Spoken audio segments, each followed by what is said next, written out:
Assalamualaikum warahmatullahi wabarakatuh. Bertemu lagi dengan saya di pelajaran matematika kelas 8. Materi kita hari ini adalah posisi garis terhadap sumbu X dan sumbu Y. Anak-anak, pada materi kali ini kita akan menemukan beberapa istilah seperti sejajar. Bagaimana dua garis itu disebut sejajar? Perhatikan, ini mendatar, garis di bawahnya juga mendatar. Dua garis ini disebut sejajar, meskipun panjangnya tidak sama. Jadi syarat sejajar itu adalah dia tidak akan berpotongan. Jika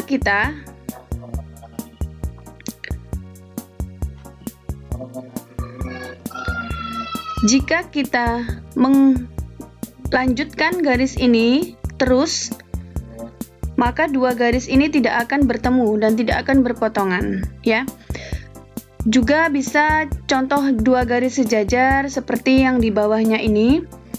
Dua-duanya saling tegak dan panjangnya juga tidak sama. Jadi panjangnya tidak harus sama, boleh tidak. Yang penting jika ini tegak, maka garis yang satunya juga tegak. Itu disebut dua garis sejajar. Paham ya? Selanjutnya dua garis yang saling tegak lurus. Garis ini yang tegak dengan garis yang lurus mendatar disebut dua garis yang saling tegak lurus. Dua garis tersebut berpotongan membentuk sudut siku-siku atau 90 derajat. Sangat jelas sekali. Selanjutnya, dua garis yang saling berpotongan. Dua garis ini tidak sejajar, tidak pula tegak lurus. Maka dua garis ini disebut saling berpotongan. Perhatikan, ini sama-sama berpotongan dengan tegak lurus, tetapi tidak membentuk sudut siku-siku. Ini sudutnya tumpul, dan ini sudutnya lancip, bukan siku-siku. Maka disebut dua garis tersebut saling berpotongan. Sekarang kita masuk ke bidang koordinat kartesius. Jika ada sebuah garis M, ini bagaimanakah posisi garis M tersebut terhadap sumbu X dan sumbu Y? Kita lihat terhadap sumbu X terlebih dahulu. Ini adalah sumbu X. Bagaimana posisi kedua garis ini, M terhadap sumbu X? Ya, betul, sejajar. Kemudian bagaimana posisi terhadap sumbu Y? Garis M dengan sumbu Y, ini sumbu Y, dia berpotongan dan membentuk sudut siku-siku.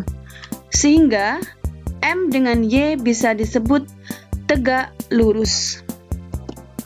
Sehingga kita bisa menyimpulkan garis M posisinya adalah sejajar dengan sumbu X dan tegak lurus dengan sumbu Y.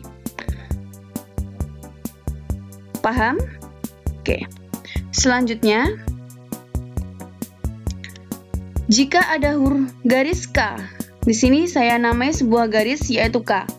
Bagaimana posisi garis K tersebut terhadap sumbu X dan sumbu Y?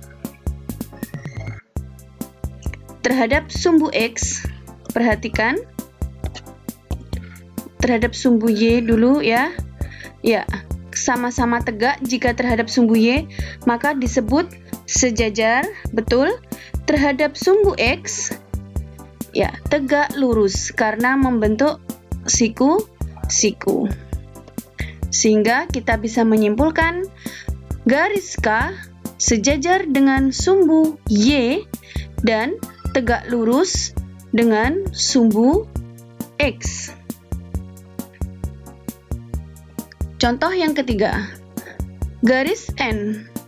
Bagaimana posisinya terhadap sumbu X dan sumbu Y? Garis N tidak sejajar dengan sumbu X maupun sumbu Y, dan tidak tegak lurus dengan sumbu X maupun sumbu Y. Ya, ini juga terhadap sumbu X. Dia tidak sejajar terhadap sumbu X dan sumbu Y juga dia tidak tegak lurus.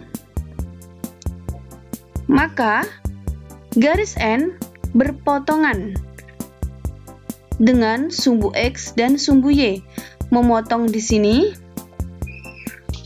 terhadap sumbu Y, memotong di sini.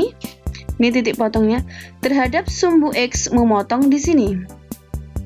Nah, jadi hanya saling berpotongan, tidak tegak lurus, tidak pula sejajar. Sudah paham? Oke. Terima kasih. Wassalamualaikum warahmatullahi wabarakatuh.